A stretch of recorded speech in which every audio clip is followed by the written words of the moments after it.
সালাতের আউয়াল ওয়াক্ত কখন? কথা কি বুঝতে পারছেন? সালাতের আউয়াল ওয়াক্ত কখন? সালাতের আউয়াল ওয়াক্ত হলো যখন কায়েম হয়েছে তখন থেকে 15 থেকে 20 মিনিটের মধ্যে আপনি সালাতটা পড়ে দেবেন। কত মিনিট?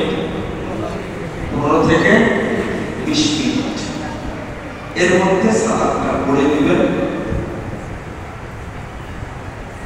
এইটা একজন মুসল্লি যে চায় যে আমি আল্লাহ ওয়াক্তের মধ্যে সালাতটা পড়তে চাই, তার টাইম কতটুকু? 15 থেকে 20 মিনিট, সর্বোচ্চ 25 মিনিট। আর যদি তার আগে পড়া যায়, মানে আমি 5 মিনিটের মধ্যে পড়ে নিব, 10 মিনিটের মধ্যে পড়ে নিব, তাহলে এটা অনেক ভালো। কারণ রাসূল সাল্লাল্লাহু আলাইহি ওয়াসাল্লাম বলেছেন, লাউ ইয়ালামুনা মা ফিত তাহজিদ। আপনারা কি বুঝতে পারছেন কথা? শোনা যায়? লাউ ইয়ালামুনা মা ফিত তাহজিদ, যদি লোকেরা জানতো ওয়াক্ত হওয়ার সাথে সাথেই সালাত পড়াতে কি বরকত, কি রহমত, কি ফজিলত, লাস্তাবাকু ইলাইহি, সব কাজ বাদ দিয়ে আগে সালাতটা পড়ে নিত। কি ফজিলত! আওয়ামতে সালাত পড়লে ওই ব্যক্তিকে আল্লাহ নিজেই বলছেন, আল্লাহ তাকে জান্নাতুল ফেরদাউসে জায়গা করে দেন। 2 নম্বর, আল্লাহ রাব্বুল আলামিন তাকে প্রথম যে দলটি জান্নাতে যাবে, প্রথম এই দলের সাথে জান্নাতে যাওয়ার সুযোগ করে দেন। 3 নম্বর, বিনা হিসাবে জান্নাতে যাবে। তাহলে আমরা আউয়াল ওয়াক্তে সালাত পড়ার চেষ্টা করব। আজকে ওয়াক্ত হয়েছে কততে? জোহরের, বলেন ভুলে গেছেন? 12টা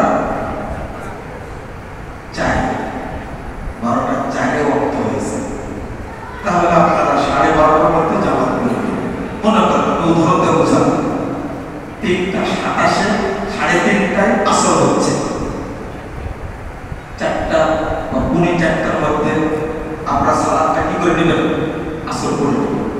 আসর পড়তে পারি, ফজর পড়তে পারি, জোহর পারি না কেন? বুঝেননি কথা? ঠিক, আমরা ফজরটা তো রাইট টাইমে পড়ি, তাই না? আসর পড়ি রাইট টাইমে, জোহরটা আমরা এগিয়ে নিয়ে আসবো ইনশাআল্লাহ। জাযাকুল্লাহ খাইরান ওয়া বারাকাল্লাহু ফিকুম। আপনি প্রশ্ন করেছেন যেটা, সেটা হলো জুমার দিন মসজিদে এসে অনেকে শুধু 4 রাকাত পড়ে বসে থাকে, তাই না? সুন্নত হিসাবে 4 রাকাত। আপনারা এই সুন্নাতটা জেনে ফেলেছেন, এটা ঠিক না।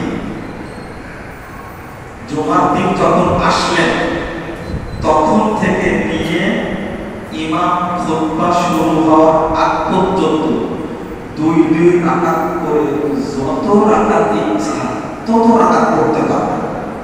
এটা হলো সুন্নাত। সাহাবীরা কেউ 12 রাকাত পড়তেন, কেউ 8 রাকাত পড়তেন, কেউ 6 রাকাত পড়তেন।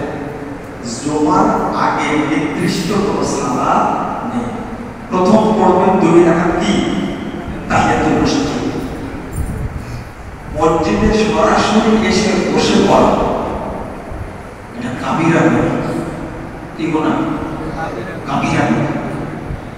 আর মসজিদে এসে 2 রাকাত সুন্নাত পড়ানো হলো ওয়াজিব। কি ওয়াজিব? বুঝতে পারবেন? আর যে বসে পড়ে সে কাবিরা গুনাহ, ওয়াজিব নষ্ট করে। কথা কি বুঝতে পারবেন? আর এই 2 রাকাত সালাতের কোনো নেকি নেই, জানেন? মসজিদে এসে 2 রাকাত পড়লেন, এই 2 রাকাত সালাতের কোনো নেকি নেই, নেকি হয় না। এই 2 রাকাত পড়লে তাহিয়াতুল মসজিদ, তাহিয়াতুল ওযু পড়লে এই 2 রাকাতের কোনো নেকি নাই, তবে সরাসরি আল্লাহ জান্নাত